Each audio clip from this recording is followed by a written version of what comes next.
இன்னைக்கு உலகம் முழுக்க பிரபலமாக இருக்கக்கூடிய இந்த பெருவெடிப்பு கொள்கை 1940வது ஆண்டுகளில் உருவாகவே இல்லை அப்படின்னு சொன்னால் உங்களால் நம்ப முடியுதா?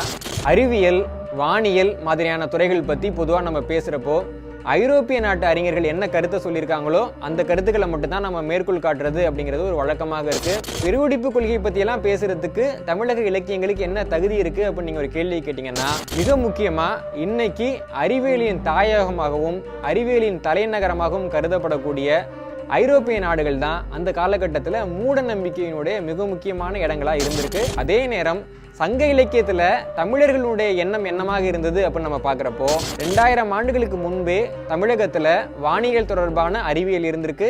அதை ஆய்வு செய்யக்கூடிய அறிஞர்கள் கூட்டம் கூட்டமாக இருந்திருக்கிறார்கள். மேற்கத்திய உலகம் 17வது நூற்றாண்டில் எந்த செய்தியை தெரிஞ்சுக்கிட்டாங்களோ அந்த செய்தியை சங்க காலத்தில் இருந்த தமிழர்கள் முன்னதாகவே தெரிந்து வைத்திருக்கிறார்கள். அப்படிங்கிறதுக்கு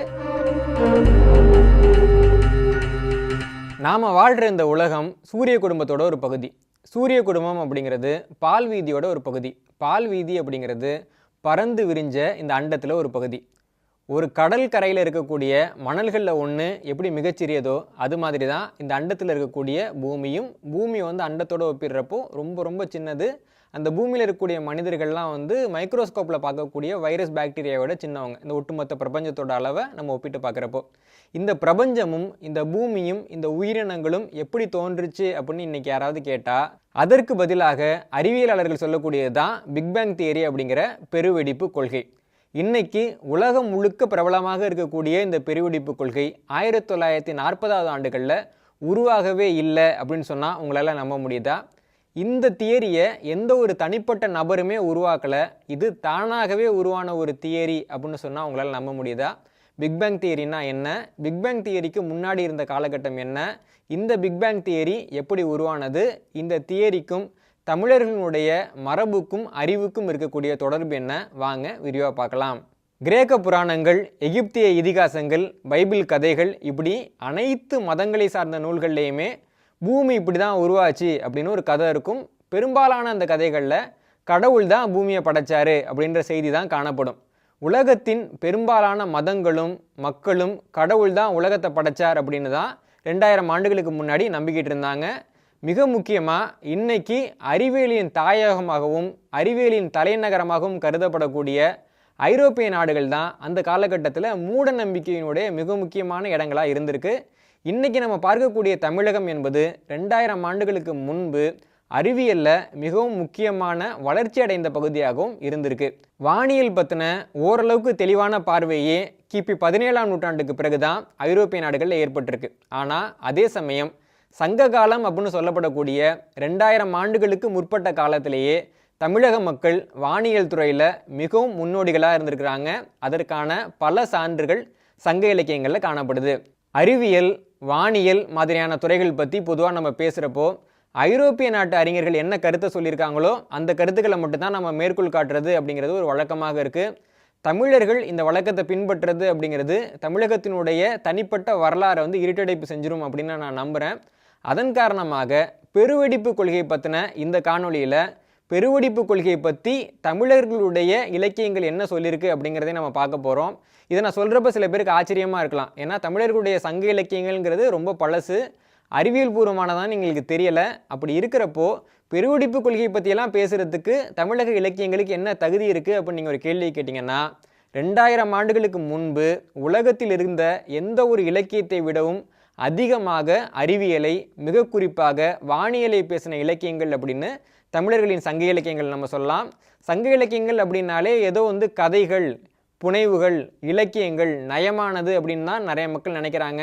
அதற்கு மேலே நிறைய அறிவியல் தகவல்கள் சங்க இலக்கியங்களில் காணப்படுது. அதற்கான சில உதாரணங்களை மட்டும் நம்ம பார்ப்போம்.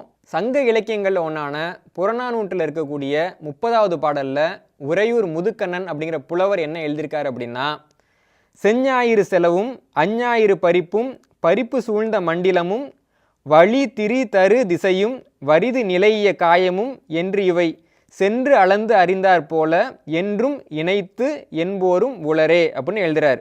இதோட அர்த்தம் என்னன்னா, வானத்தில் சூரியன் பயணிக்கக்கூடிய அந்த வீதியை பற்றியும் சூரியனுடைய அந்த இயக்கத்தை பற்றியும் வானத்தில் இருக்கக்கூடிய காற்று பற்றியும் அந்தரத்தில் இருக்கக்கூடிய ஆகாயத்தை பற்றியும் அதிகமாக அறிஞ்சு அது எல்லாம் இப்படி தான் இருந்தது என்று ஆணித்தரமாக சொல்லக்கூடியவர்கள் இந்த தமிழகத்திலே இருந்தார்கள் அப்படிங்கிறது தான் இந்த பாடலினுடைய பொருளாக இருந்திருக்கு. அப்போது 2000 ஆண்டுகளுக்கு முன்பே தமிழகத்தில் வானியல் தொடர்பான அறிவியல் இருந்திருக்கு. அதை ஆய்வு செய்யக்கூடிய அறிஞர்கள் கூட்டமாக இருந்திருக்கிறார்கள் அப்படிங்கிற தகவல் நமக்கு புறநானூரில் இருந்து தெரிய வருது. நாம் ஐரோப்பிய நாடுகளை பார்க்க போனோம் அப்படின்னா கிமு 3ஆம் நூற்றாண்டில் இருந்து ஜியோசென்ட்ரிக் அப்படிங்கிற கொள்கையை தான் அவங்க பின்பற்றியிருக்காங்க. ஜியோசென்ட்ரிக்னா ஒன்றும் இல்லை, இப்போ நம்ம சூரிய குடும்பம்னு சொல்கிறோம் இல்லைங்களா, அந்த சூரிய குடும்பத்தில் சூரியன் இருக்கிற மையப்பகுதிக்கு பதிலாக புவிதான் மையமாக இருக்கிறது, புவியைத்தான் சூரியன் உள்ளிட்ட அனைத்துமே சுற்றி வருகின்றன அப்படின்னு சொல்கிறதுக்கு தான் ஜியோசென்ட்ரிக் கோட்பாடு அப்படின்னு பேர்.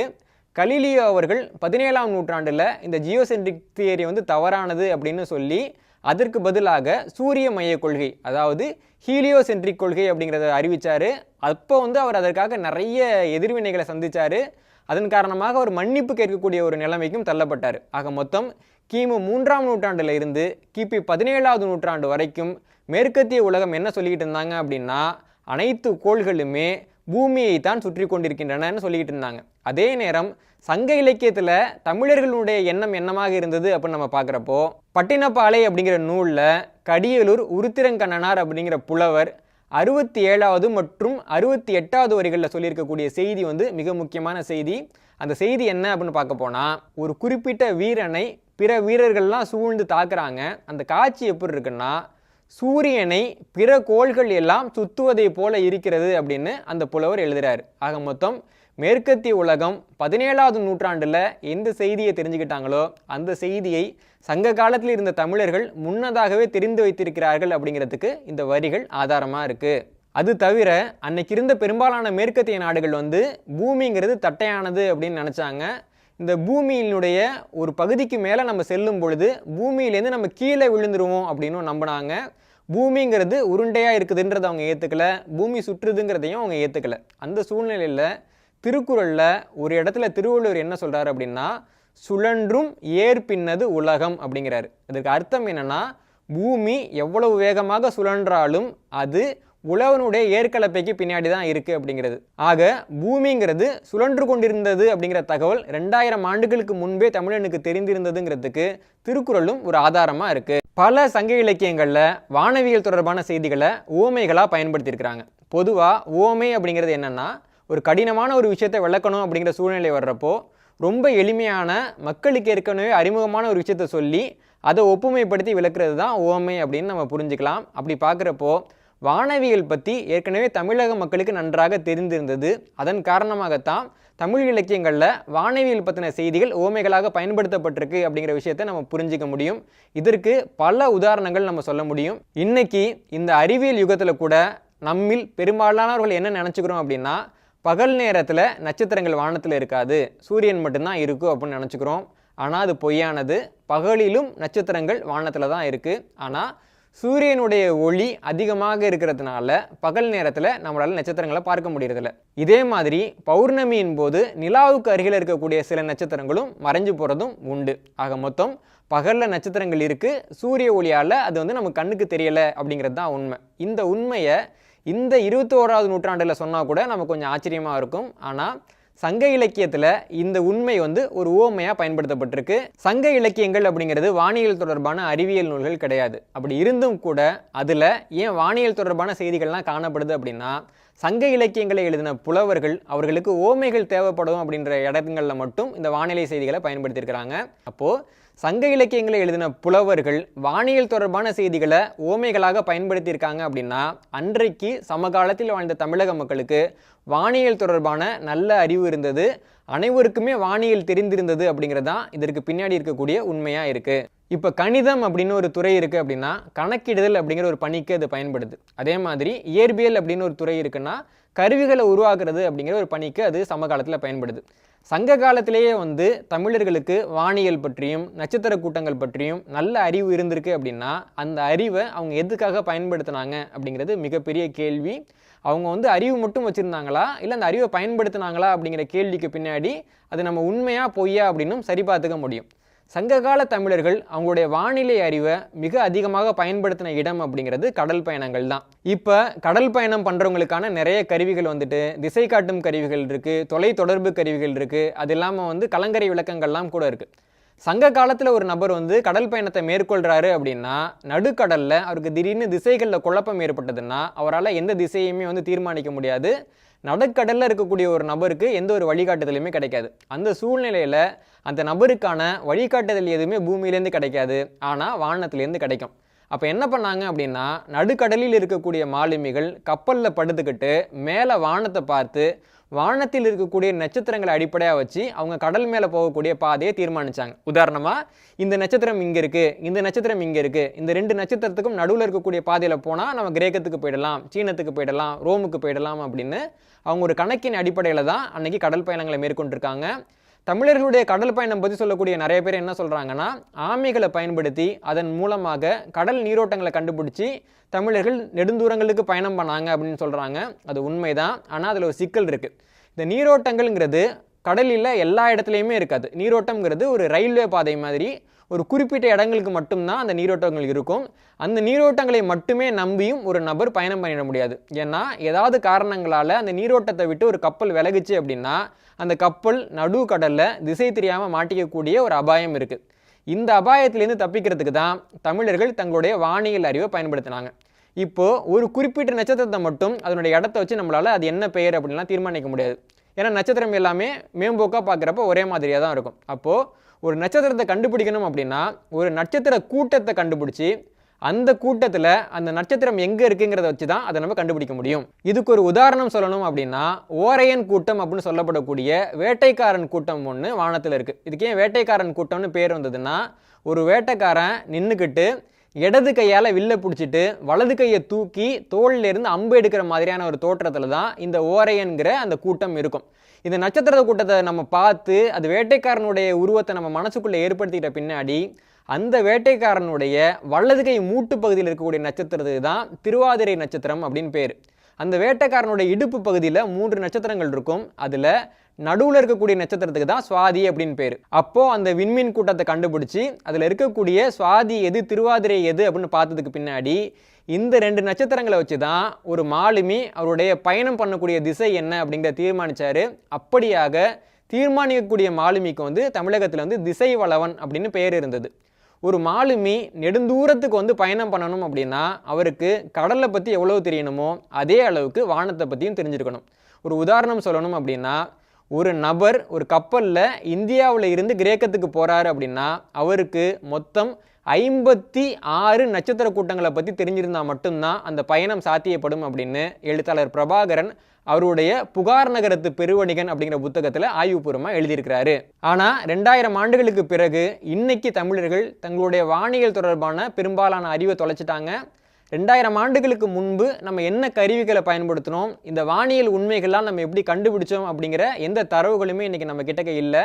அன்றைக்கு இலக்கியங்களில் வானியல் பற்றி கிடைத்த சில செய்திகள் மட்டும்தான் நம்மக்கிட்ட இருக்கே தவிர வானியலுக்காக சங்க காலத்தில் எழுதப்பட்ட நூல்களில் எந்த நூல்களுமே இன்றைக்கி நமக்கு கிடைக்கவே இல்லை. இதன் காரணமாக வானியல் தொடர்பான செய்திகளை ஆரம்ப காலத்திலே கண்டுபிடித்த தமிழர்கள் இன்றைக்கி ஐரோப்பியர்களை பார்த்து தான் அறிவியலை கற்றுக்கிட்டு இருக்கோங்கிறது தான் உண்மையாக இருக்குது.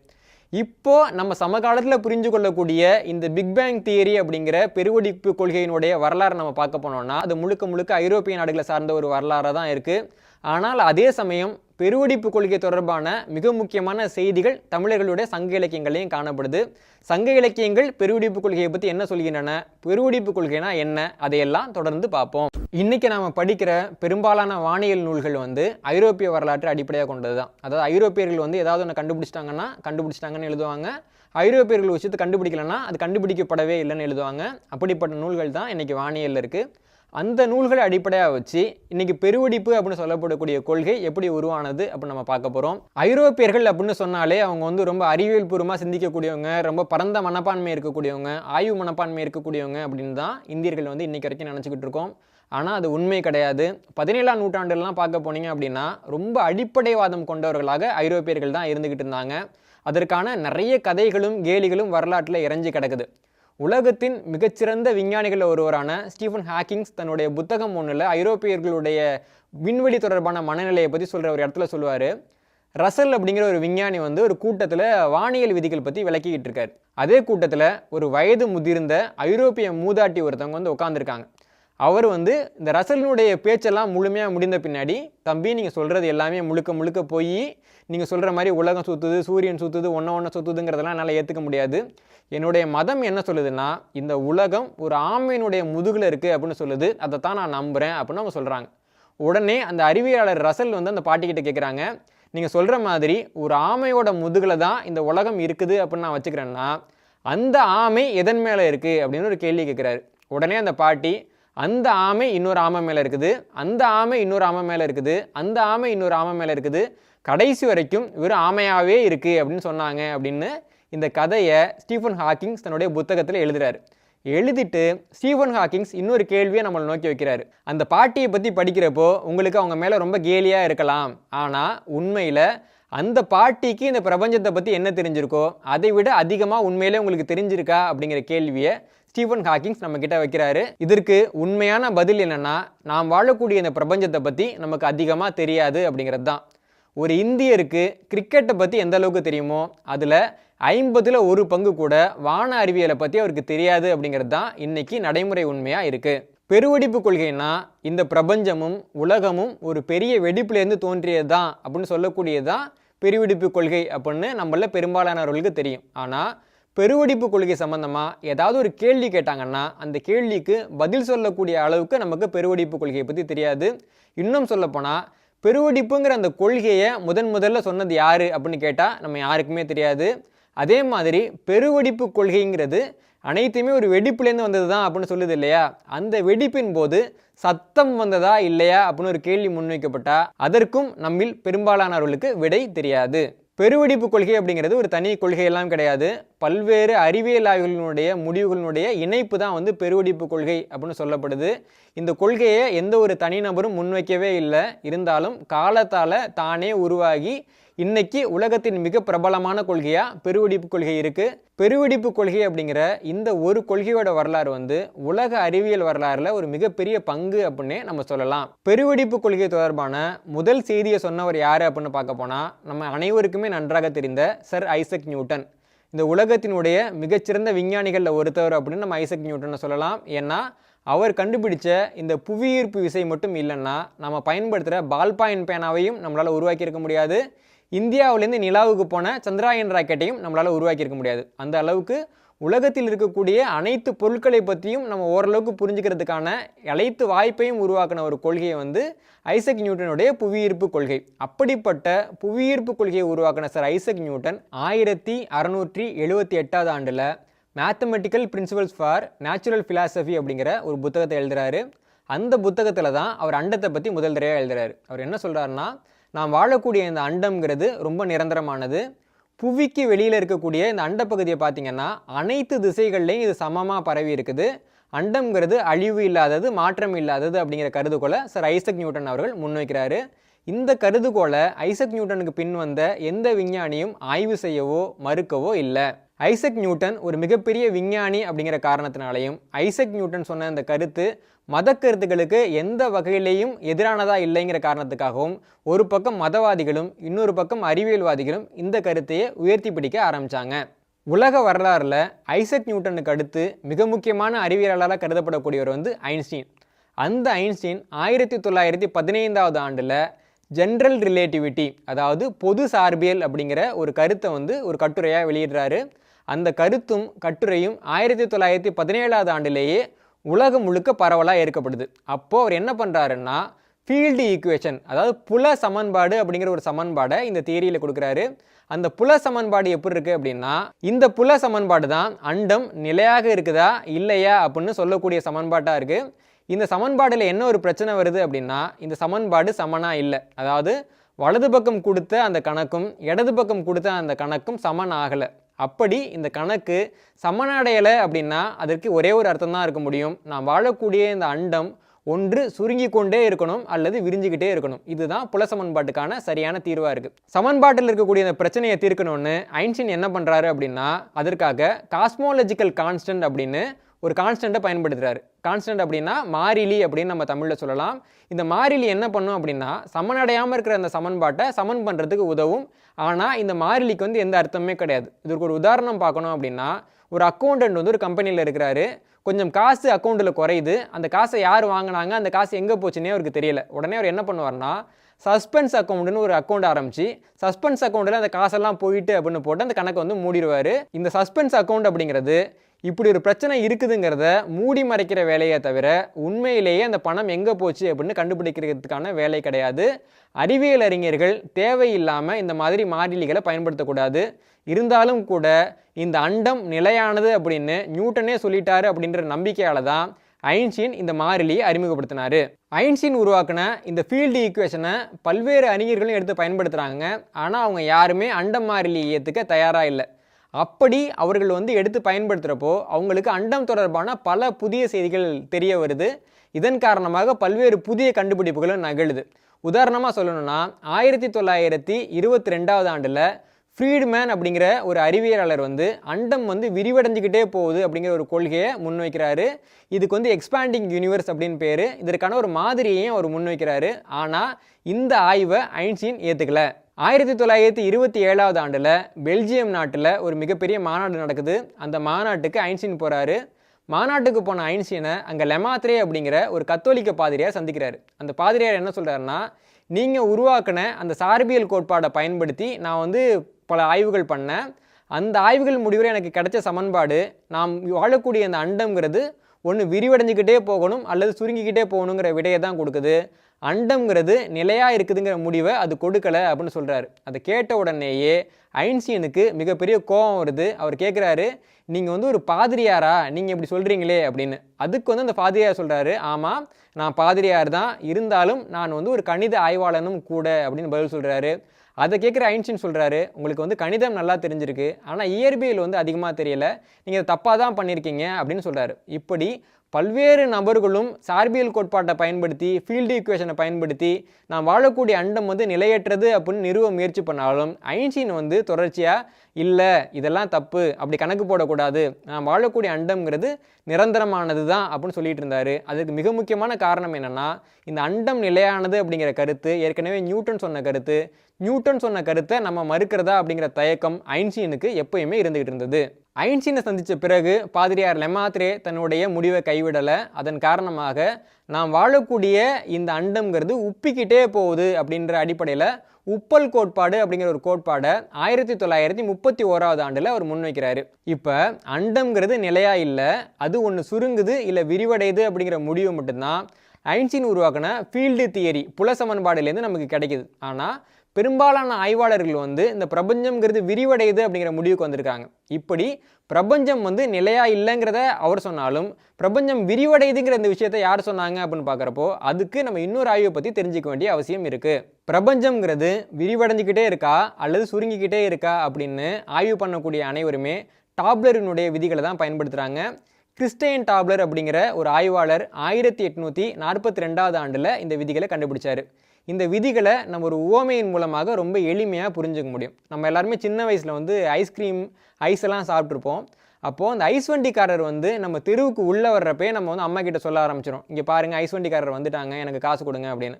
கொஞ்சம் நேரம் கழிச்சு அம்மா கிட்ட போய் ஐஸ் வண்டிக்காரர் வந்து இங்கே தான் வண்டியை நிப்பாட்டிட்டு மணி அடிச்சிட்டு இருக்காரு, எனக்கு உடனே ஐஸ் வாங்க காசு கொடுங்க அப்படின்னு சொல்லுவோம்.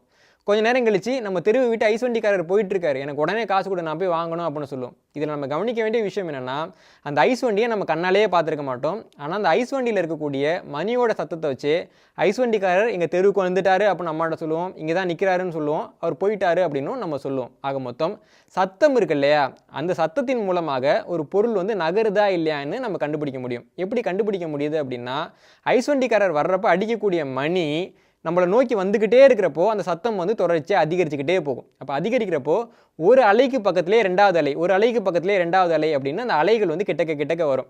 இப்போ ஒரு அலைக்கும் இன்னொரு அலைக்கும் நடுவில் இருக்கக்கூடிய இடைவெளி இருக்குல்ல, அதை நம்ம வந்து அலைநீளம் அப்படிவோம். அப்போது அலைநீளம் குறைய நமக்கு சத்தம் அதிகமாக கிட்டக்க வந்துட்டாங்க ஆமாம். இதே அந்த ஐஸ் வண்டிக்காரர் ஒரே இடத்துல நின்று மணி அடிக்கிறாரு அப்படின்னா அந்த அலைநீளத்தில் எந்த மாற்றமே இருக்காது.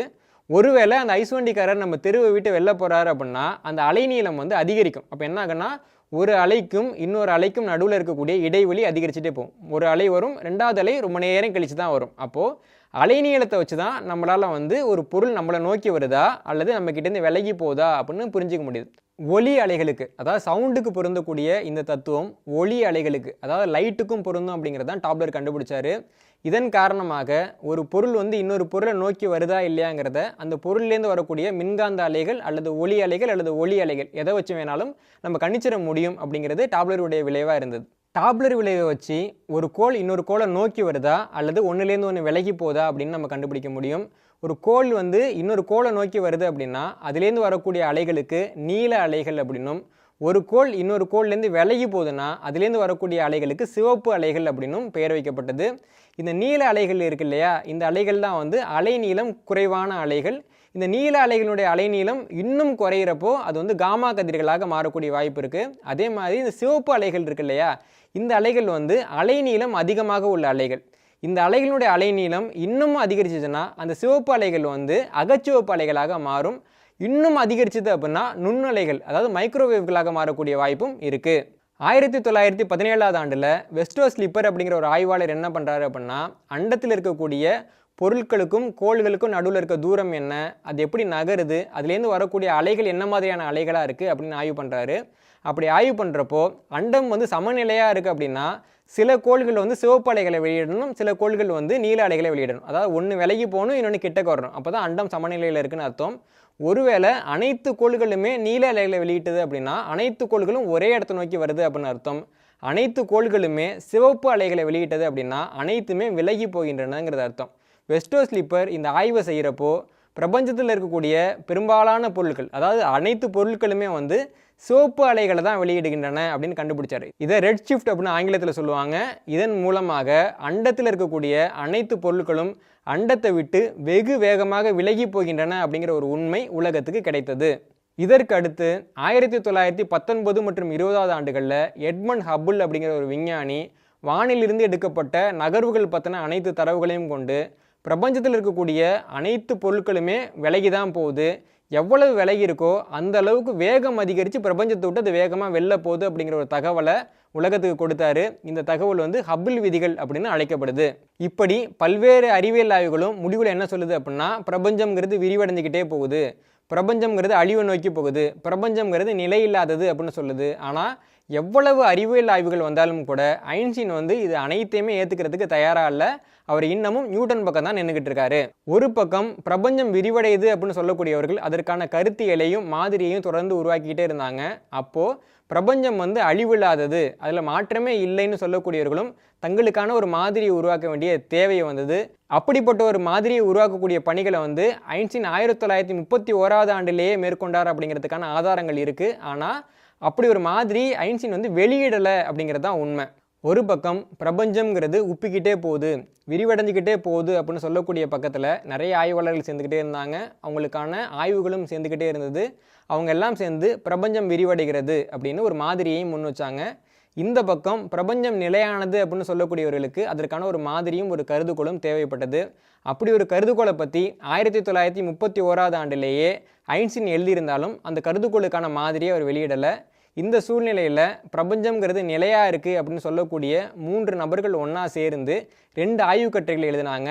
அந்த ஆய்வுக்கட்டுரையின் மூலமாக ஸ்டெடி ஸ்டேட் அப்படிங்கிற ஒரு தியரியை அவங்க உருவாக்கினாங்க. ஸ்டெடி ஸ்டேட்டுங்கிற தியரி வந்து பிரபஞ்சம் வந்து நிலையாக இருக்குது, இந்த பிரபஞ்சத்தில் இருந்து சில பொருட்கள் வந்து வெளியேறினாலும் எவ்வளவு பொருள் வெளியேறுதோ அதற்கு சமமான பொருட்கள் பிரபஞ்சத்தில் தோன்றுது அப்படின்னு எழுதினாங்க. அதாவது எந்த ஒரு நேரத்தில் பார்த்தாலும் பிரபஞ்சத்தில் இருக்கக்கூடிய பொருட்களோட எண்ணிக்கை சமமாக தான் இருக்குது. சில பொருள் வெளியேறினாலும் அதற்கு சமமான பொருள் உள்ளே வந்து அந்த எண்ணிக்கையை சமன் பண்ணுது அப்படிங்கிறது தான் இந்த ஸ்டெடி ஸ்டேட் தியரி. இந்த ஸ்டெடி ஸ்டேட் தியரி 1948வது ஆண்டில் வெளியிடப்படுது. இந்த ஸ்டெடி ஸ்டேட் தியரியை உருவாக்கின நபர்களில் ஒருத்தரான ஃப்ரெட் ஹாயில் அப்படிங்கிறவரை 1949வது ஆண்டில் பிபிசியில் கூப்பிட்டு ஒரு நேர்காணல் பண்ணுறாங்க. அப்போது ஸ்டெடி ஸ்டேட் தியரிங்கிறது எவ்வளோ நல்ல தியரி, எவ்வளோ அறிவியல் பூர்வமான தியரி அப்படின்னு சொல்ல வேண்டிய அவர் அதை விட்டுட்டு எதிரில் இருக்கக்கூடிய நபர்களுடைய எக்ஸ்பேண்டிங் யூனிவர்ஸுங்கிற தியரி ஏன் தப்பானது அப்படின்னு விளக்க ஆரம்பிச்சிட்டாரு. அதில் அவர் சொன்ன ஒரு வாதம் என்னென்னா, இவங்க எல்லாமே எக்ஸ்பேண்டிங் யூனிவர்ஸ்னு சொல்கிறாங்க, அதாவது பிரபஞ்சம்ங்கிறது விரிவடைஞ்சிக்கிட்டே போகுதுன்னு சொல்கிறாங்க. இது கேட்குறதுக்கு எப்படி இருக்குன்னா, மொத்த பிரபஞ்சமும் ஏதோ ஒரு காலத்தில் ஒரே புள்ளியாக இருந்த மாதிரியும் திடீர்னு ஒரு நாள் இது வெடிச்சு, அதாவது பெருவெடிப்பு ஏற்பட்டு அதன் மூலமாக தான் அந்த பிரபஞ்சமே உருவானதுங்கிற மாதிரியும் இருக்குது. இது அறிவியலுக்கும் மதத்துக்கும் புறம்பானது அப்படின்னு பேசினார். ஆக மொத்தம் ஒரு எதிராளி ஒரு நேர்காணலில் சொன்ன வார்த்தையிலிருந்து உருவானது தான் இந்த பிக்பேங் தியரி அப்படிங்கிற பெருவெடிப்பு கொள்கை. ஆக மொத்தத்தில் பிக்பேங் கொள்கைங்கிறது அந்த கொள்கையினுடைய ஆதரவாளர்களால் உருவாக்கப்படலை. எந்த ஒரு தனி நபரும் இந்த பிக்பேங் பாலிசியை உருவாக்கலை. அதே நேரம் எதிர்ப்பாளர்களால் சொல்லப்பட்ட ஒரு செய்தி அறிவியலாளர்களுக்கு ரொம்ப பயனுள்ளதாக இருந்ததுனால அந்த செய்தியிலேருந்து உருவானது தான் இந்த பிக்பேங் தியரி. 1949 ஆண்டிலேயே பிக்பேங்கிற ஒரு வார்த்தை வந்தாலும் கூட 1960கள் வரைக்கும் உலகத்தில் இருக்கக்கூடிய பெரும்பாலான மக்களும் பெரும்பாலான அறிவியலாளர்களும் இந்த கருத்தை ஏற்றுக்கவே இல்லை. பெரும்பாலான மக்கள் வந்து ஸ்டெடி ஸ்டேட் தியரி அப்படின்னு சொல்லப்படக்கூடிய பிரபஞ்சம் நிலையாக இருக்குது அப்படிங்கிற தியரியை தான் ஏற்றுக்கிட்டாங்க. அப்படி இருந்தாலும் கூட 1965க்கு பிறகு வந்து மக்கள் வந்து கொஞ்சம் கொஞ்சமாக மாற்றமடைய ஆரம்பித்தாங்க.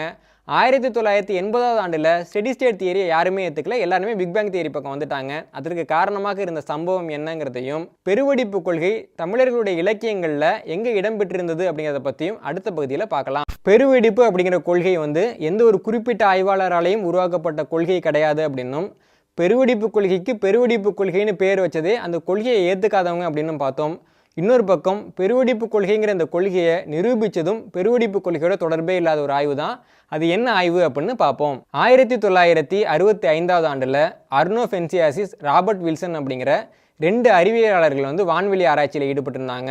அப்படி ஈடுபட்டிருக்கிறப்போ அவங்க ரேடியோ தொலைநோக்கியின் மூலமாக வான்வெளியில் எந்த அளவுக்கு வந்து நுண்ணலைகள், அதாவது மைக்ரோவேவ்கள் இருக்குது அப்படின்னு ஆய்வு பண்ணிட்டு இருந்தாங்க. அப்படி ஆய்வு பண்ணுறப்போ ஒரு குறிப்பிட்ட கோளில் இருந்து குறிப்பிட்ட அளவுக்கு வந்து நுண்ணலைகள் வெளியில் வரும் அப்படின்னு அவங்க கணக்கு போட்டாங்கன்னா அந்த கணக்கை விட அதிகமான நுண்ணலைகள் தான் வெளில வந்திருந்தது. அதே சமயம் அண்டம்னு இப்போ பார்க்குறோம் இல்லைங்களா, அந்த அண்டத்தில் கோள்களுக்கு நடுவுலையும் பால்வீதிகளுக்கு நடுவுலையும் வெற்றிடங்களும் உண்டு. அந்த வெற்றிடங்களை அவங்க ஆய்வு பண்ணுறப்போ அந்த வெற்றிடங்கள்லேயும் கூட சில நுண்ணலைகள் இருக்கிறது இவங்களுக்கு தெரிய வந்தது. இவங்களுக்கு வந்து ரொம்ப ஆச்சரியமாக போயிட்டு, அப்போ பிரபஞ்சம் முழுக்க நுண்ணலைகள் இருக்குது, அந்த நுண்ணலைகள்லாம் எங்கேருந்து வந்தது? இப்போ கோள்கள்லேருந்து இருக்கக்கூடிய நுண்ணலைகள் நம்ம புரிஞ்சிக்க முடியுது, ஆனால் எந்த மூலத்திலேருந்தே வருதுன்னு தெரியாத அந்த நுண்ணலைகளை நம்ம எப்படி புரிஞ்சுக்கிறது அப்படின்னு அவங்க ரொம்ப ஆய்வு பண்ண ஆரம்பித்தாங்க. அந்த நேரத்தில் அலெக்சாண்டர் கேமோ அப்படிங்கிற இன்னொரு அறிவியலாளர் என்ன சொன்னார்னா, ஏற்கனவே பிக்பேங் தியரின்னு ஒரு தியரி இருக்குது. அந்த தியரியின் படி இந்த பிரபஞ்சம்ங்கிறது ஒரு குறிப்பிட்ட வெடிப்பில் இருந்து தான் உருவானது அப்படின்னு நம்ம ஏற்றுக்கிட்டோம்னா அந்த வெடிப்பின் பொழுது அந்த இடத்துல சிகப்பு கதிர்கள்லாம் வெளில வந்திருக்கும். அந்த சிகப்பு கதிர்கள் காலப்போக்கில் மாற்றம் அடைஞ்சு அகச்சிவப்பு கதிர்களாக மாறியிருக்கும். அந்த அகச்சிவப்பு கதிர்கள் இன்னமும் அதிகமாக மாற்றம் அடைகிறப்போ அந்த அகச்சிவப்பு கதிர்கள் நுண்ணலைகளாக மாறியிருக்கும். அப்படியாக பெருவெடிப்பின் பொழுது ஏற்பட்ட நுண்ணலைகள் தான் பிரபஞ்சம் முழுக்க இருக்கிறதுக்கு வாய்ப்புகள் இருக்குது அப்படின்னு சொல்கிறாரு. இதை கேட்ட உடனேயே 2 அறிவியலாளர்களுக்கும் அதுதான் சரி அப்படின்னு தோணுது. உடனே அவங்க என்ன பண்ணுறாங்கன்னா, அவங்க கண்டுபிடிச்ச அந்த நுண் அலைகளுக்கு அண்ட நுண்ணலை பின்னணி கதிர்வீச்சு அப்படின்னு பெயர் வச்சு அதை வந்து ஒரு ஆய்வுக்கட்டுரை அவங்க சமர்ப்பிக்கிறாங்க. அந்த ஆய்வுக்கட்டுரை உலக அளவில் ஏற்கப்படுது. இந்த கண்டுபிடிப்புக்காக அந்த 2 ஆய்வாளர்களுக்கு 1978 ஆண்டுக்கான நோபல் பரிசும் கிடைக்குது. நோபல் பரிசு பெற்ற இந்த ஆய்வின் மூலமாக இன்னைக்கு பிரபஞ்சம் முழுக்க இருக்கக்கூடிய நுண்ணலைகள் எல்லாமே ஒரு காலத்தில் பெருவெடிப்பினால் ஏற்பட்ட நுண்ணலைகள் தான் அப்படிங்கிறது உறுதி செய்யப்பட்டது. அப்போது பிரபஞ்சம் முழுக்க இருக்கக்கூடிய நுண்ணலைகள் ஆய்வு பண்ணாலேயே பெருவெடிப்பு என்னைக்கு நடந்தது அப்படிங்கிற தேதியை கண்டுபிடிக்க முடியும் அப்படின்னு நிலை வந்தது. ஏன்னா இப்போ நுண் அலைகளாக இருக்கக்கூடிய அந்த அலைகள் எப்போ வந்து அகச்சிவப்பு கதிர்களாக இருந்தன, எப்போ சிகப்பு கதிர்களாக இருந்தன அப்படின்னு சரியாக ஆய்வு பண்ணாலே பெருவெடிப்பு எப்போ நடந்தது அப்படின்னு கண்டுபிடிச்சிட முடியும். அப்படி நடந்த ஆய்வுகளின் பலனாக பெருவெடிப்பு அப்படிங்கிறது 1377 கோடி ஆண்டுகளுக்கு முன்பு நடைபெற்றது அப்படிங்கிற ஒரு முடிவுக்கு அறிவியலாளர்களாலையும் வர முடிஞ்சது. இந்த கண்டுபிடிப்புக்கு பிறகுதான் உலகம் முழுக்க பெருவெடிப்பு கொள்கையை ஏற்றுக்க ஆரம்பித்தாங்க. ஸ்டெடி ஸ்டேட் தியரி அப்படிங்கிற ஒரு தியரி காலப்போக்கில் அழிஞ்சும் போச்சு. உலகத்தையே தலைகீழாக மாற்றிய கண்டுபிடிப்புகளில் ஒன்று அப்படின்னு நம்ம சொல்லலாம். ஏன்னா அது வரைக்கும் பிரபஞ்சம் வந்து கடவுளால் படைக்கப்பட்டது, உலகம்ங்கிறது கடவுளால் படைக்கப்பட்டது அப்படின்னு தான் பெரும்பாலான நபர்கள் சொல்லிட்டு இருந்தாங்க. பிரபஞ்ச நுண்ணலைகள் தொடர்பான இந்த ஆய்வுகளுக்கு பிறகுதான் பெருவெடிப்பு கொள்கைக்கு வந்து உலக அளவிலான அங்கீகாரம் ஒரு பக்கம் கிடைச்சது. இன்னொரு பக்கம் உலகத்தினுடைய தோற்றம் பற்றி மதங்கள் சொன்ன செய்திகள்லாம் பொய் அப்படிங்கிற முடிவுக்கும் மக்கள் வர ஆரம்பித்தாங்க. அது மதங்களுக்கு மிகப்பெரிய இழப்பாக அமைந்தது. ஏன்னா அதுக்கு முன்னாடி வரைக்கும் போப்பாண்டர்கள் வந்து அறிவியலாளர்கள் மேலே மிகப்பெரிய ஆதிக்கம் செலுத்திக்கிட்டு இருந்தாங்க. இப்போ கிரிக்கர் மெண்டல் அப்படிங்கிற ஒரு ஆய்வாளர் வந்து தாவரங்களை ஆய்வு செஞ்சு அதனுடைய மரபு பண்புகளை கொண்டு வந்தாங்கன்னா தாவரங்களில் கலப்பினம் பண்ணுறது தவறு அப்படின்னு அவங்க சொன்னாங்க. இதே மாதிரி சார்லஸ் டார்வின் வந்து பரிணாம வளர்ச்சி கொள்கையை கொண்டு வந்தால் அந்த பரிணாம வளர்ச்சி கொள்கை தவறு அப்படின்னு மத தலைவர்களால் சொல்ல முடிஞ்சது. எல்லாத்துக்கும் மேலே கலீலியோ வந்து இந்த ஒட்டுமொத்த சூரிய குடும்பத்தினுடைய மையமாக இருக்கிறது சூரியன் தான் அப்படின்னு சொன்னப்போ அதுக்காக வந்து ஒரு மன்னிப்பு கேட்கக்கூடிய நிலைமைக்கெல்லாம் கூட அவங்க கொண்டு போனாங்க. இப்படி அறிவியலாளர்கள் எல்லாம் வாட்டிக்கனை நோக்கி பயந்துகிட்டு இருந்த ஒரு சூழ்நிலையை மாற்றின கண்டுபிடிப்பு அப்படின்னு இந்த நுண்ணலைகள் தொடர்பான கண்டுபிடிப்பை சொல்லலாம். இதற்கு பிறகு ஸ்டீஃபன் ஹாக்கிங்ஸ்ன்ற ஒரு விஞ்ஞானி வந்து போப்பாண்டவரை போய் சந்திச்சாரு. போப்பாண்டவரை நேர்லேயே பார்த்து கடவுள்னு ஒன்று கிடையவே கிடையாது, அறிவியல் பூர்வமாக நிரூபிக்கப்பட்ட உண்மை இதுதான், பிரபஞ்சம் இப்படி தான் உருவானது, பிரபஞ்சத்தை பற்றி மதங்கள் கூறக்கூடிய செய்திகள்லாம் தவறான செய்திகள், நீங்கள் வந்து நிறைய அறிவியலாளர்களுக்கு வந்து துன்பம் விளைச்சிட்டீங்க அப்படின்னு அவர் நேரடியாக பேச முடிஞ்சது. வாட்டிக்கன் வந்து டார்வினை நோக்கி சாரி டார்வின், நாங்கள் வந்து தவறு பண்ணிட்டோம் அப்படின்னு மன்னிப்பு கேட்ட சம்பவமும் இதற்கு பிறகு தான் நடந்தது. ஆனாலும் கூட பெருவெடிப்பு கொள்கைங்கிற இந்த கொள்கையை கூட ஏதாவது ஒரு இடத்துல கடவுளை சேர்த்துட முடியாதா, அப்படி சேர்த்து மதங்கள் வந்து அறிவியலின் முன்பாக இழந்த அந்த அந்தஸ்தை பெற்ற முடியாதா அப்படின்னு அனைத்து மதங்களுமே வந்து முயற்சி பண்ணிகிட்டு இருக்காங்க. ஒரு பக்கம் பெருவெடிப்பை மீண்டும் உருவாக்குறதுக்கான முயற்சிகள் இருக்குது. அப்படி உருவாக்கி அதில் எதுக்காவது ஒரு விஷயத்துக்கு நம்ம கடவுள் பேரை வச்சிட முடியாதா அப்படின்ட்டு. அது இல்லாமல் ஒரு துகள் கிடைக்குது, அந்த துகளை போய் கடவுள் துகள் அப்படின்னு சொல்லி அதன் மூலமாக கடவுளுங்கிற ஒரு கருத்தாக்கத்தை அறிவியலை கொண்டு வர முடியாதா அப்படிங்கிற மாதிரியான முயற்சிகள்லாம் தொடர்ந்து நடந்துக்கிட்டு இருக்கு. பெருவெடிப்பு கொள்கைங்கிறது அறிவியலையும் மதத்தையும் ரெண்டாக பிரித்த கொள்கைங்கிறப்போ அந்த கொள்கைக்குள்ள மதத்தை நுழைக்கிறது பெருவெடிப்பு கொள்கையை செதஞ்சு போகக்கூடிய ஒரு செயலாக இருக்குன்றதுலையும் மாற்றுக்கிறது இல்லை. பெருவெடிப்பின் போது உண்மையிலே என்ன நடந்தது அப்படிங்கிறது உலகத்தின் மிக முக்கியமான கேள்விகளில் ஒன்று. இந்த கேள்விக்குள்ளே நிறைய கேள்வி இருக்குது. நான் அந்த தொடரோட ஆரம்பத்தில் ஒரு கேள்வி கேட்டேன், பெருவெடிப்பின் போது சத்தம் இருந்ததா இல்லையா அப்படின்னு. அதுவே வந்து மிக முக்கியமான கேள்வின்னு தான் சொல்லணும். ஏன்னா இன்னைக்கு வரைக்கும் சத்தம் இருந்தது இல்லை அப்படின்னு ஒரு தெளிவான முடிவுக்கு யாராலையும் வர முடியல. அதே நேரம் 2013 ஆண்டில் வாஷிங்டன் பல்கலைக்கழகத்தை சேர்ந்த ஒரு விஞ்ஞானி என்ன பண்ணார் அப்படின்னா, வளிமண்டலத்தில் இருக்கக்கூடிய நுண்ணலைகளை எடுத்து அந்த அலைகளை ஒலி அலைகளாக மாற்றி அதை 10க்கு பக்கத்தில் 26 சைபர் போட்டு பெருக்கி அதன் மூலமாக ஒரு சத்தத்தை வந்து உருவாக்குனார். அந்த சத்தத்தை வந்து நம்ம யூடியூப்லேயே கூட இப்போ கேட்கலாம். அப்போ அந்த சத்தத்தை கொடுத்து இதுதான் வந்து பெருவெடிப்பின் மூலமாக இருந்த சத்தம், அந்த சத்தம் தான் இன்றைக்கி வரைக்கும் நீட்சியாக வருது அப்படின்னு அவர் ஒரு கருதுகோளை கொடுத்தாரு. இப்படி பெருவெடிப்பு தொடர்பான நிறைய ஆய்வுகள் வந்து இன்றைக்கு வரைக்கும் தொடர்ந்துக்கிட்டு இருக்கு. ஆனால் ஏற்றுக்கொள்ளப்பட்ட ஆய்வுகளின்படி பெருவெடிப்பு எப்படி நடந்தது அப்படின்னா, பெருவெடிப்புக்கு முன்னாடி வந்து உலகத்தில் காலம்னு ஒன்று கிடையவே கிடையாது, இடம்னு ஒன்று கிடையவே கிடையாது. அப்போ பெருவெடிப்பு எங்கே நடக்குதுன்னா, பெருவெடிப்பு வந்து நடக்கக்கூடிய அந்த நொடியிலேருந்து தான் காலமே ஆரம்பிக்குது. ஒரு கருப்பொருள் இருக்குது, அந்த பொருளுக்குள்ளே இருக்கக்கூடிய மேட்டர் ஆன்டி மேட்டர் அப்படிங்கிற ரெண்டுமே உடையுது. அப்படி உடையிறது தான் பெருவெடிப்பு அப்படின்னு சொல்கிறோம். இப்போ வெடிப்பு அப்படின்னோடனே வெடி மாதிரி வெடிக்கும் அப்படின்னு தான் நம்மளை பெரும்பாலானவர்கள் நினைப்பாங்க. அது வந்து ரொம்ப எளிமையாக சொல்லணும்னா அது வந்து ஒரு பிளவாக தான் இருந்தது, வெடிப்பாக இல்லை. ஒரு பிளவு, அப்படியே ரெண்டும் வந்து தனித்தனியாக தான் பிரிய ஆரம்பிச்சது. பிறகு அந்த பிளவு வந்து அதிகரித்து இன்றைக்கி பரந்த அண்டமாக வந்து பரவி இருக்கு. இந்த பிளவினுடைய படிநிலைகளை பார்க்க போனோம்னா முதல்ல வாயு வந்து உருவாகுது, அதுக்கு பிறகு பனிமூட்டம் மாதிரியான விஷயங்கள்லாம் உருவாகுது, அதற்கு பிறகு நட்சத்திரங்கள் உருவாகுது, அந்த நட்சத்திரங்கள் வந்து உடஞ்சி சேர்ந்து அதன் மூலமாக கோள்கள்லாம் உருவாகுது. இன்னொரு பக்கம் பெருவெடிப்பின் போதே கோள்கள் உருவானது அப்படின்னு சொல்லக்கூடியவங்களும் இருக்காங்க, இல்லை நட்சத்திரங்கள் வெடித்து மட்டும்தான் கோள்கள் உருவானது அப்படின்னு சொல்லக்கூடியவங்களும் இருக்காங்க. இதுலேயும் 2 வேறு கருத்துக்கள் இருக்குது. இப்படி படிப்படியாக தான் கோள்கள் உருவாச்சு. கடைசியாக பூமி உருவாகுது. பூமி உருவாகி அது வந்து ஒரு நெருப்பு பிழம்பாக இருந்து அது மேலே வந்து வாயுக்கள் சூழ்ந்து மழை பெஞ்சு பூமியில் வந்து பசுமை உருவாகி அப்படியே வந்து தாவரங்கள் உயிரினங்கள் உருவாகி இன்றைக்கி மனிதர்கள் உருவாகி இருக்கும். இதுதான் பெருவெடிப்பு பற்றி பெரும்பாலானவர்கள் ஏற்றுக்கொள்ளக்கூடிய ஒரு விஷயமா இருக்குது. பெருவெடிப்பில் எந்தெந்த தோற்றங்கள் எந்தெந்த காலகட்டத்தில் நடந்தது அப்படிங்கிறது ஒரு மிகப்பெரிய பட்டியல். விக்கிபீடியா உட்பட எல்லாத்துலேயுமே இந்த பட்டியல் காணப்படுது. அதை பற்றி தெரிஞ்சுக்கணும்னு நினைக்கிறவங்க ஒரு தடவை இணையத்தில் போய் படிக்கிறது நல்லது.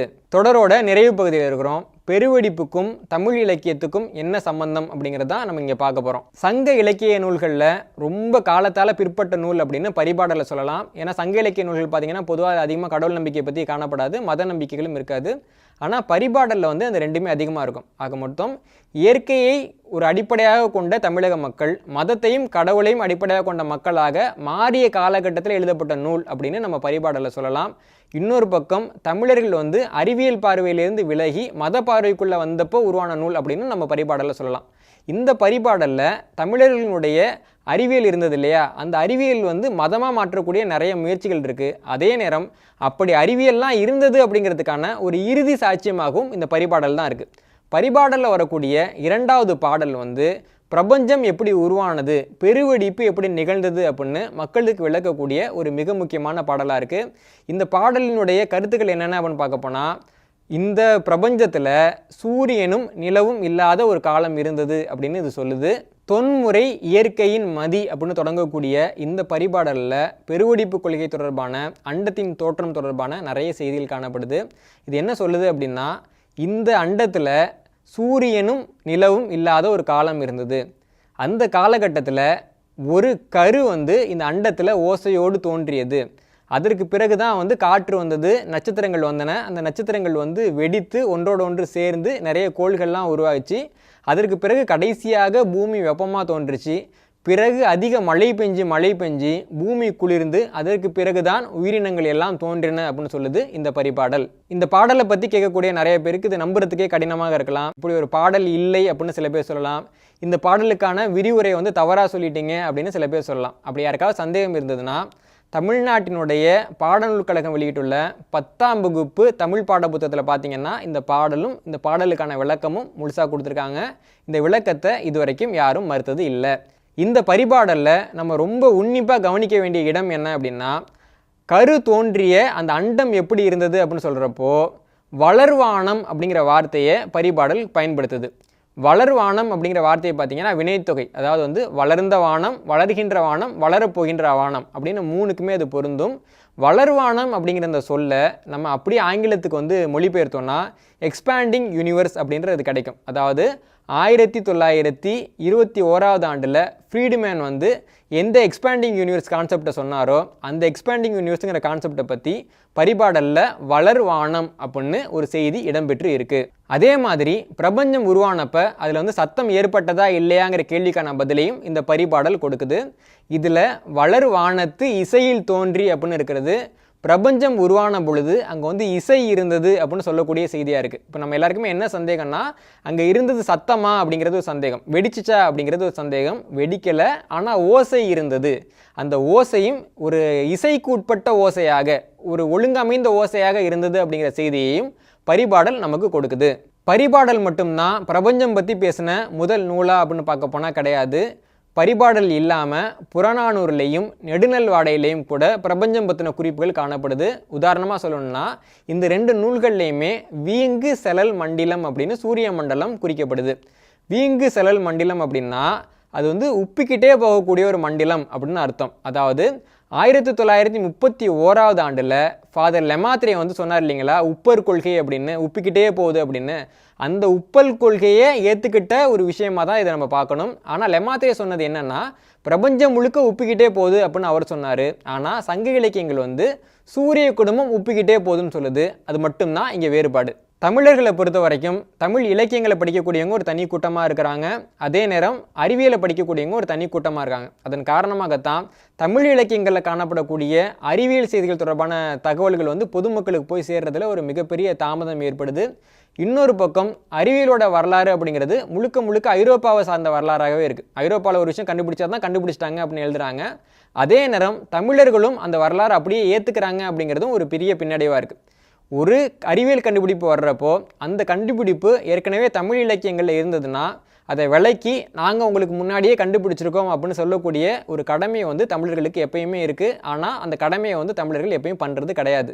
உதாரணமாக 1653 ஆண்டில் தான் பாஸ்கல் விதி அப்படிங்கிற ஒரு விதியை பாஸ்கல் கண்டுபிடிக்கிறாரு. அந்த விதி என்ன அப்படின்னா, நீருக்கு சுருங்கக்கூடிய பண்பு இல்லை அப்படிங்கிறது தான் அந்த விதி. ஒரு உதாரணம் சொல்லணும்னா, ஒரு திடப்பொருள் இருக்குது, ஒரு அரிசி இருக்குது, நீங்கள் வந்து ஒரு பானையில் கொட்டுறீங்க. அது வந்து ரொம்ப நொம்பிட்டு அப்படின்னா அந்த பானையை 2 ஆட்டினீங்கன்னா இன்னும் கொஞ்சம் இடம் கிடைக்கும். ஏன்னா வந்து அந்த பானையில் இருக்கக்கூடிய திடப்பொருள் வந்து சுருங்கும். கை வச்சு அழுத்தினீங்கன்னா இன்னும் கூட சுருங்கும். அதே மாதிரி வாயு எடுத்துக்கிட்டிங்கன்னா வாயுவும் சுருங்கும். இன்றைக்கி நம்ம வந்து சென்ட்டு ஸ்ப்ரே எல்லாம் யூஸ் பண்ணுறோம் இல்லைங்களா, அதெல்லாம் வாயு வந்து சுருக்கப்பட்ட நிலையில் தான் அடைச்சிருக்காங்க. அதனால தான் இத்தினோண்டு ஸ்ப்ரேலேருந்து அவ்வளவு அதிகமான வாயு வெளியில் வருது. ஆனால் நீர்மம், திரவம் அப்படின்னு எடுத்துக்கிட்டிங்கன்னா அது எந்த அளவில் இருக்கோ அதே அளவில் தான் இருக்கும். இதுதான் பாஸ்கல் விதி. இது 1653 ஆண்டில் தான் முதலாக கண்டுபிடிக்கப்பட்டது அப்படின்னு மேற்கத்திய உலகம் சொல்லுது. அதே நேரம் பாஸ்கலுக்கு முன்னாடியே வாழ்ந்த தமிழக புலவரான ஔவையார் வந்து அவங்க பாடலில் ஒரு உவமையை சொல்கிறாங்க. என்னென்னா, நீங்கள் வந்து ஒரு படி அளவுள்ள ஒரு பாத்திரத்தை எடுத்துக்கிட்டு அந்த பாத்திரத்தை தண்ணிக்கு உள்ளே விட்டு எவ்வளவு அழுத்தி பிடிச்சு நீங்கள் தண்ணியை பிடிச்சாலும் ஒரு படி அளவுள்ள பாத்திரம் ஒரு படி அளவுள்ள தண்ணி தான் பிடிக்கும். அப்படி தான் தலைவிதியும் அப்படின்னு ஒரு உவமையை பயன்படுத்துகிறாங்க. ஆழ அழுத்தி முகப்பினும் ஆழ்கடல் நீர் நாழி முகவாது நாழி தோழி அப்படிங்கிறது அவங்க எழுதின வரி. இந்த வரிக்கு பின்னாடி இருக்கிறதும் பாஸ்கல் சொன்ன அதே அழுத்த தத்துவம் தான். நல்லா கவனிங்க, தண்ணியினுடைய மேற்பகுதியில் அழுத்தம் கம்மியாக இருக்கும், அடிப்பகுதிக்கு போக போக அழுத்தம் அதிகமாக இருக்குன்றது தனி அறிவியல் கண்டுபிடிப்பு. ஔவையார் என்ன சொல்கிறாங்க அப்படின்னா, நீ அழுத்தம் அதிகமாக இருக்கக்கூடிய அடி நீருக்குள்ளே ஒரு பாத்திரத்தை விட்டாலும் கூட, அங்கே அதிக அழுத்தம் கிடைச்சாலும் கூட, ஒரு பாத்திரத்தில் இருக்கக்கூடிய நீரில் வந்து நீ இன்னும் அதிகமான நீரை சேர்க்க முடியாது. ஏன்னா நீருக்கு வந்து அந்த பண்பு இல்லை அப்படின்னு தான் ஔவையார் சொல்கிறாங்க. இந்த சூத்திரத்தை வந்து ஔவையார் சொல்கிறாங்கன்னா பாஸ்கல் விதி ஏற்கனவே தமிழர்களுக்கு தெரிந்திருந்தது அப்படிங்கிறது தான் இதன் மூலமாக தெரிய வரக்கூடிய செய்தி. ஆனால் பாஸ்கல் விதியை நம்ம என்ன பெயரில் அழைச்சோம் அப்படின்னோ, அதை யார் கண்டுபிடிச்சாங்க அப்படின்னோ, அது எப்போ தொலைச்சோம் அப்படின்னோ நமக்கு தெரியல. அதன் காரணமாகத்தான் பல விஷயங்களை நம்ம வந்து கேட்க முடியாத நிலைமையில் இருக்கும். ஆனால் அதே நேரம் தமிழக இலக்கியங்களை அறிவியல் பூர்வமாகவும் பார்த்து பிற நாட்டு அறிஞர்கள் வந்து அந்த விஷயத்தை கண்டுபிடிக்கிறதுக்கு முன்னாடியே நம்ம முன்கூட்டியே அதை சொன்னோம் அப்படின்னா தமிழ் இலக்கியங்களை உலகத்தில் இருக்கக்கூடியவங்களும் ஒரு அறிவியல் பார்வையோடு பார்க்கக்கூடிய ஒரு சூழ்நிலை ஏற்படும். தமிழ் இலக்கியங்கள் அறிவியலாளர்களாலும் அன்னைக்கு வந்து ஆய்வு செய்யப்படும். அப்படி ஒரு நிலைமையை நம்ம உருவாக்கணும். இதனால் வரைக்கும் எவ்வளவோ பேர் வந்து பிக் பேங் தியரியை பற்றி பேசி நீங்கள் கேள்விப்பட்டிருப்பீங்க. ஆனால் ஒரு தமிழன்கிற முறையில் தமிழர்களுக்கும் பிக் பேங் தியரிக்கும் நடுவில் என்ன இருக்குன்றதையும் சேர்த்து சொல்லணும் அப்படிங்கிறது ஆசை. நான் அதில் நிறைவேற்றியிருக்கேன். உங்களுக்கு இதன் மூலமாக பிக் பேங் தியரியை பற்றி நல்லா புரிஞ்சிச்சா, ஏதாவது புரியலையா, ஏதாவது சந்தேகம் இருக்கா, அல்லது இந்த பணியை தொடர்ந்து இன்னும் இது போன்ற பல ஆய்வுகள் வெளிவரணுமா, நீங்கள் தான் சொல்லணும். நன்றி, வணக்கம்.